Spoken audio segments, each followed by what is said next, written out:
All right guys, IFBB Pro Justin Shier here. I'm going to share some of my favorite back training tips that have helped me develop my back. First off, I'm going to mix up my favorite HOSSTILE product here. This is the Intra R3. I'm gonna do a scoop of this. That's 20 grams of carbs. It's gonna help me stay full, pumped, and energized through my workout. And then we'll get down there and I'll give you guys some pointers that help you grow your back. Let's go.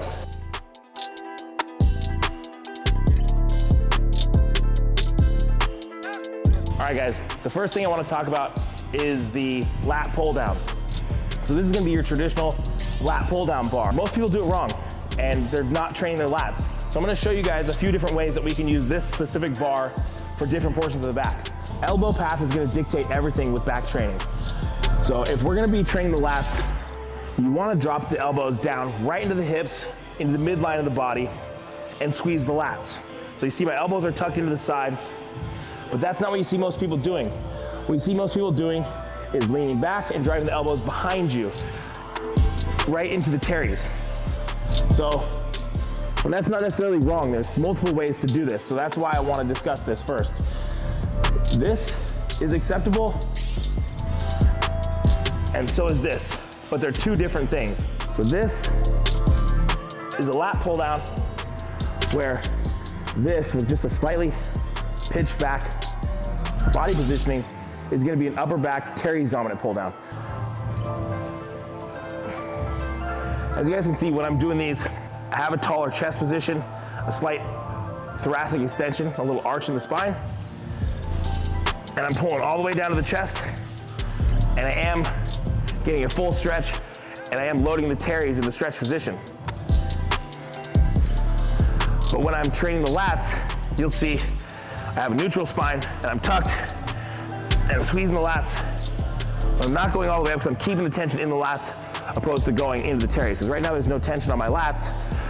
What I like to do is keep the tension in the lats, stay in that active range of the lat.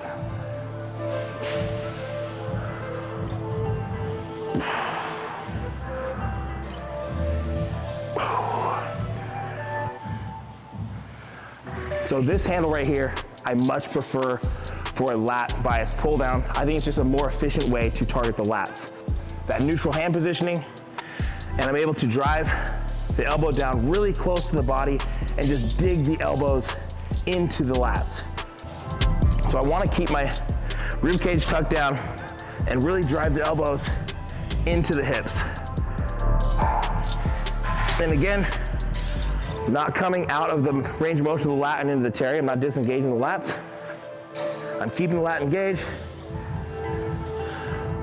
Full stretch on the lats and back down. So the lat actually does act as a core stabilizer. So as you're kind of tucking that rib cage down and stabilizing the core, that is a function of the lat. So staying tucked in and allowing that lat to run through a full range of motion, in my opinion, is just the most efficient way to do this. So another movement I get a lot of questions about would be the TBar, specifically like a chest supported TBar. So I'm gonna show you guys two different variations on here and explain why I do both. What I'm aiming for here is scapular retraction. I'm trying to drive the elbows behind me as far as possible. So I'm gonna get up here on the platform, try to get up and over the weight as much as possible. And I really wanna focus on keeping my chest married to this pad. I don't want to be pulling up off the pad, and that is one advantage to putting my feet high up on the pad here, or on this platform here, is it helps me maintain that position. So coming off here, I really want to go into a big full stretch and really open up that musculature of the upper back. And then I want to drive all the way back and really focus on getting my elbows behind me as much as possible and getting full scapular retraction. I really want to focus on squeezing the rhomboids, the low traps, the teres, and then again coming down to that full stretch position.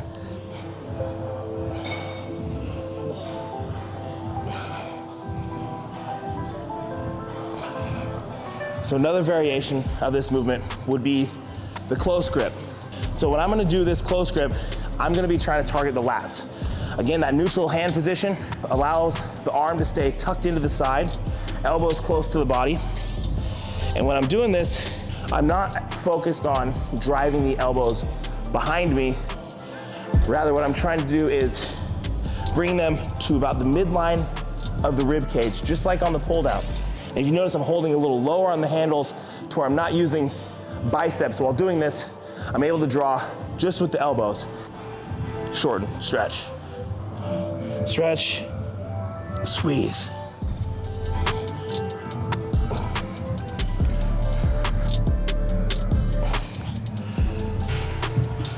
Okay, so now we're gonna talk about the single arm dumbbell row. This, in my opinion, is one of the movements that gets abused the most as far as load goes. A lot of people go way too heavy on these, and there are multiple ways to do this movement, but I'm just gonna show you how I prefer to do it and what has worked for me. I personally like to get my hand down on this bottom part of the rack, and I like to get my feet away, and I keep my feet square. That way I'm nice and over the weight. See, my body's parallel with the ground, and I'm not up here rowing like this, and I really want to think about pulling that dumbbell back towards the hip. So I see a lot of people like this, where you see there's a lot of bicep engagement. You see my bicep, my arm's curling right here. I don't want to see a curl in the arm. I want to see the elbow pull the dumbbell back. So I'm trying to keep the dumbbell close to my body and pull that back to my hip. Bam. And really squeeze the lat. Bam. Bam. What you'll see a lot of people doing is swinging and taking advantage of the momentum of the movement and making it easier. So when we do this, think about really driving a hard contraction, elbow close to the body, controlled down, pause, and then pull again. You might feel it in your teres and in your rhomboids, and you're gonna feel it in your low back as well, because we're bent over rowing the movement. So don't be afraid if you do feel that in the majority of your back. That's perfectly okay. But use those few execution cues to hone in and really get the most out of this movement. Next movement here, most people are going to have a seated cable row in their gym. So I'm gonna show you how I like to train my lats using the seated cable row. So I'm gonna use this single D handle.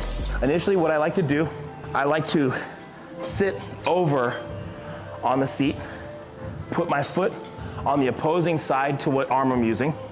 That way I can free up that space for the cable to pull right down into my hip. It's a little heavier than I want, so I'm gonna lighten it up.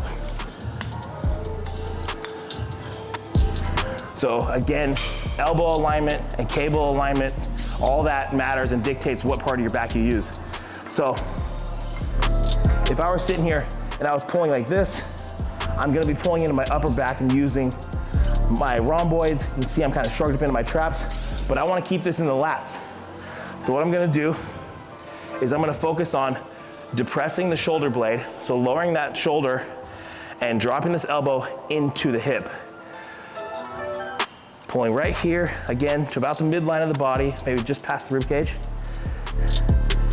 And just fully stretching the lat, not rolling into the teres. This is another thing I see a lot of people do, is kind of rolling and shifting into their teres and taking the tension off their lats.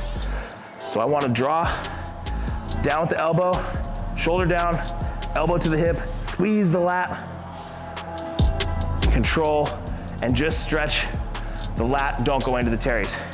Squeeze, control, squeeze, control. Okay, I'll show you guys how I like to execute a cable pullover. So what I have here is this Vulcan strap. It's very similar to if you guys were just to use a rope, but I like this because it allows me movement this way. That way coming down, I'm not running into my body. I'm able to drive my elbows behind me a little bit farther. I'm training my lats. So what I'm trying to think about is, again, maintaining that neutral spine, not arching. I want to keep a neutral spine, depress the shoulder blades, and bring those elbows down and behind me, right to my side, just like this. Again, God, that window is really cold. I can see my breath. I'm gonna shut this real quick. Okay, that's a blooper. And when I do these, I really like to initiate each rep from a paused position. I like to squeeze, hold for a second, control 2 to 3 second negative, come to a complete stop, and initiate each rep from a paused position with no momentum.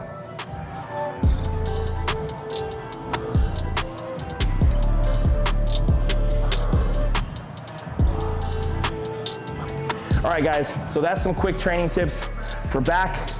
These are things that I've used in my own back training that have helped me, and I think they can help you. I know there's a lot of ways to do this, but hopefully you guys can implement some of these things in your own training and they can benefit you. So try them out, comment below, let us know if they worked, and we'll catch you on the next one. Thanks for watching.